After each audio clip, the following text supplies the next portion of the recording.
so far. Obviously, Steve Richards and Craig Baird probably don't have anything to worry about there.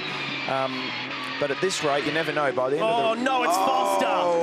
Oh, he's pushed too hard, and it's come unstuck at turn 8. That's disappointing. We've seen Nick show so much pace, not just this year, but even across last year, and it's these sort of mistakes which have really brought him unstuck. So, oh, he looks furious with himself. We check in with race control as that car is stranded on the racing line on approach to turn 9.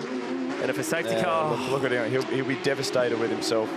I know Nick really wanted to make a concerted effort to, to just reel things back a little bit this year and get the car to the finish of the races and combine that with the raw speed that we know he has. Unfortunately, he's let it get away. We'll see a replay of what happened.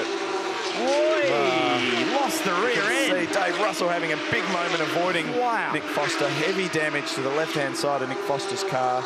That car, I'll be surprised if they have that fixed this weekend, but you never know. It just depends. Here we go, another replay. It looks like he's clipped the inside curb.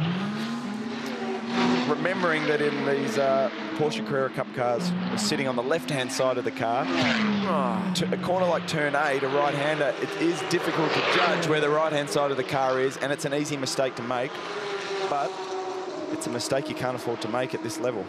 And a mistake guys like Steve Richards and Craig Baird very rarely make.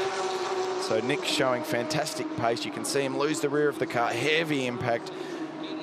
Look, there'll be heavy chassis damage to that car. You never know, they may be able to fix it, just depending on how it's hit. He may have got lucky, but I would be very surprised if we see that car on the track again this weekend. Look at it stand up, stadium truck style. And amazingly, we've not seen a safety car yet, Alex, so they're trying to wave that off with local yellows to keep this race going.